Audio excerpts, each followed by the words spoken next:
নমস্কাৰ নিউজটেক চেনেলৰ সমূহ দৰ্শককে পুনৰবাৰ স্বাগতম জনাইছোঁ। যদি আমাৰ চেনেলটো আপুনি প্ৰথমবাৰ বাবে ভিজিট কৰিছে তেন্তেহ'লে চেনেলটো ছাবস্ক্ৰাইব কৰি সাইডৰ বেল আইকনটো প্ৰেছ কৰি দিব। এনেধৰণে ভিডিঅ' যেতিয়া আপলোড কৰিম তাৰ নটিফিকেশ্যন পাই যাব।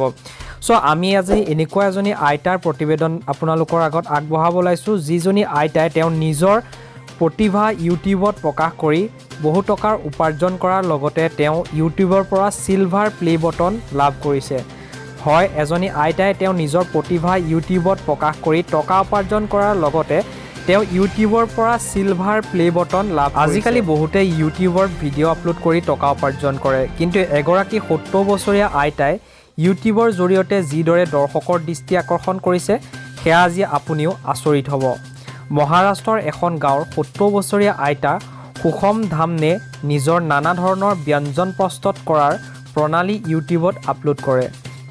এতিয়া সুমন ধামানে ইউটিউব ভিডিঅ' খুব জনপ্ৰিয়। শেহতীয়া তেওঁ ইউটিউবৰ পৰা চিলভাৰ প্লে বটন লাভ কৰিছে। আজতকৰ সৈতে হোৱা কথা বতৰাত তেওঁ কয়, মই নাজানিছিলোঁ ইউটিউব কি, ছ'চিয়েল মিডিয়াৰ জ্ঞান নাছিলে, কিন্তু কালক্ৰমত তেওঁ এনেকুৱা হ'ল যে ইউটিউবত ৰেচিপি আপলোড নকৰিলে মোৰ মন ভাল নালাগে।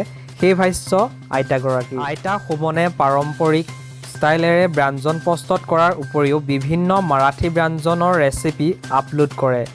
তেওঁৰ নাতি য়শ পাঠকে জানুৱাৰী মাহৰ আইতাক ইউটিউব চেনেল খুলি দিছিল। প্ৰথমে পাও ভাজিৰ ৰেচিপি আপলোড কৰাৰ পৰাই আইতাই সুমনৰ এই ইউটিউবৰ যাত্ৰা আৰম্ভ হয়।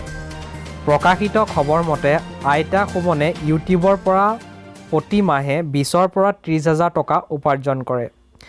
আজি প্ৰতিবেদনটো আইতাৰ ওপৰত আছিলে। যদি আপোনাৰ আমাৰ ভিডিঅ'টো ভাল লাগিছে তেন্তেহ'লে চেনেলটো ছাবস্ক্ৰাইব কৰি বেল আইকনটো প্ৰেছ কৰি দিব। এনেধৰণে ভিডিঅ' যেতিয়া আপলোড কৰিম তাৰ নটিফিকেশ্যন আপোনালোকে পাই যাব। ভিডিঅ' চোৱাৰ বাবে ধন্যবাদ।